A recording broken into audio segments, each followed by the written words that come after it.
What up, Giants fans? This is Marco, co-host of the Bleedbigblue podcast, coming at you with another video. The Giants are 1-6, looking pretty poorly. Jerry Reese had his press conference yesterday and told us that, the season's not over. There's possibly a run, and that they're going to stick with Eli Manning because he's a proven quarterback. So it had me questioning what I was thinking prior. So what did I do? I called up my father-in-law just to see what his thoughts on everything were. I'll get to that interview in 2 seconds. If you haven't done so already, please hit that subscribe button. Let's grow this fan base out. Like this video, leave a comment, and we're all good then. So here it is. All right, so Joe, you are my Giants historian, and I wanted to get your thoughts, get your feelings on how the Giants should handle the Eli Manning situation. Well, to be honest with you, I think that Eli Manning has set the stage for that. Whereas Tom Brady gave back money, like to help the salary cap and put more money back into the team, and then get a better team and chances to go to the Super Bowl. Well, Eli Manning used the 2 Super Bowls the Giants got him. What he got for the Giants, and with you, they all got together. Defense played a huge part. I mean, we didn't score 40 points in those games. You know what I mean? We scored 17. And, well, how much? What did we score? We were killing anybody? It was the defense that took us to the Super Bowl. Eli didn't lose the games. He plays really well in big games, and he doesn't give the game away. You remember that's why we lost the Super Bowl against the Ravens. Collins trying to do too much and threw 5 interceptions, 4 interceptions, whatever it was. And every time we were on the verge of scoring, he forced the ball and threw an interception. Manning knows how to play. He knows how to play in big games. Is he a great, great quarterback? No, he's not. Did we win 2 Super Bowls? Yes, we did. But we don't owe him anything the same way he doesn't owe the Giants anything. He doesn't want to put back into the team? Well, then guess what? We don't owe him this storybook ending to his career. Guess what? There's been so many games that, his inaccuracy as a passer has cost us. His flightishness is like when the rush is coming and throwing the ball directly into somebody, or not being able to calm down and complete a short pass to a running back or a tight end right as the rush is coming to him has killed so many drives. You can't tell how good our offense would be. He could go to a team right now that's built to win and has a great offensive line, a good defense, but there aren't any. Okay, no team has a great offensive line, and as soon as you put pressure on Eli Manning, he has a hard time.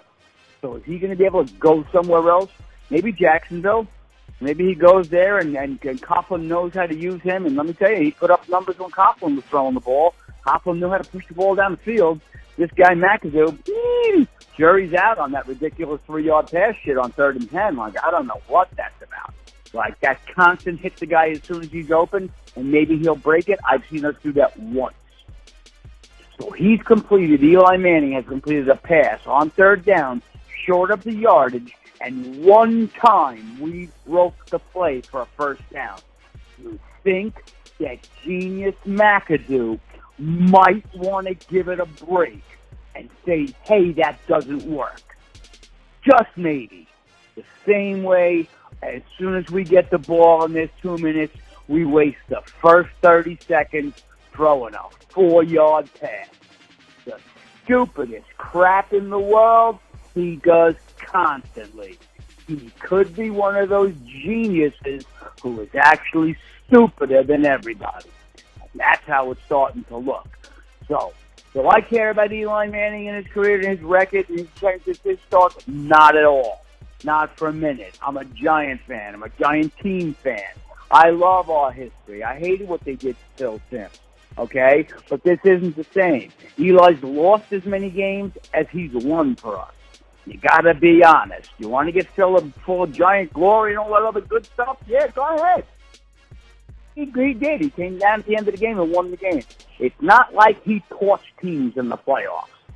You know what I mean? We knocked the hell out of teams in the playoffs, got short fields to work with, got fumbles, and got punter for, mistakes for scores against the 49ers. And we beat them.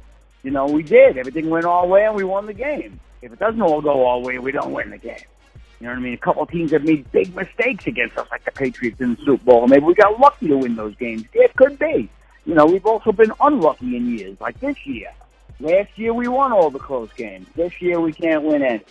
But Eli Manning, at $20-something million, is supposed to carry the team like Rodgers does, like Brady does. Whoever receivers you put in, he's okay.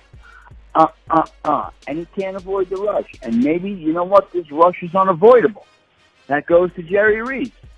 I'm okay with not house cleaning completely, but doing a lot of cleaning up.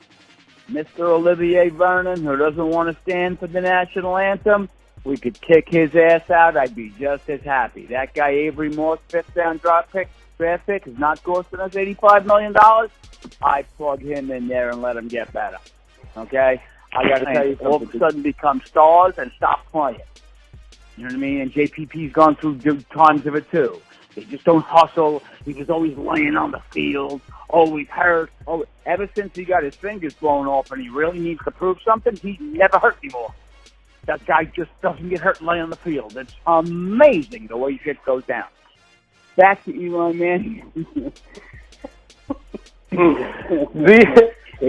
If we don't have a team around him, he's nowhere. So if the Jacksonville Jaguars think they got a team around him that can protect him, remember, and there are times when he was sitting back when we had Cruz and Nick, and he could wait for them to get open. He was pumping it deep. Does he have that arm strength? I don't see it. I don't see him overthrow anybody. Everything's the guy waiting for the ball. And that's why we don't score. We can't open anybody up. He doesn't throw anybody wide open. Guess what? He was good quarterback, smart guy, grew up in quarterback family, knows how to play quarterback. Most talented guy throwing the ball? No. Think of the biggest throws he's ever made. Even down the sideline to Manningham. Put the ball where it had to be, but Manningham could slow down and catch it. You know what I mean? It wasn't like he rifled a strike to somebody and it was the only place the ball could get put to be like, and we've seen guys make those throws. You see Rodgers make those throws on the run. Eli, no. He can't even make him stand in the pocket. So he's not a great quarterback. He's a good winning quarterback sometimes. You put a good defensive on him, sometimes he won't lose the game. A lot of times he will lose the game. Let's think back to how many times he did lose the damn game. You know what I mean? God bless him, he won us 2 Super Bowls. You can't argue with that. But if those two playoff runs hadn't happened, he'd been gone a long time ago. Do you think he has any trade value? Do you think he has any trade value now? You've got to have a perfect team. If you got a perfect team, you can put anybody there to do that. You've got to have receivers and a line to protect him. He can't run and he can't throw on the run and he can't throw the ball when he has to make a decision quick because he throws it into the ground all the time. You know what I mean? They never throw the ball and they just take off and run. No, you got to bend over, catch the ball, straighten up, and now they're all over you. It's just horseshit, man. You got to see it for what it is. The guy's not that good. And exposed, without a lot of players around him, he's terrible. He's less than average, man. I want the kid in there.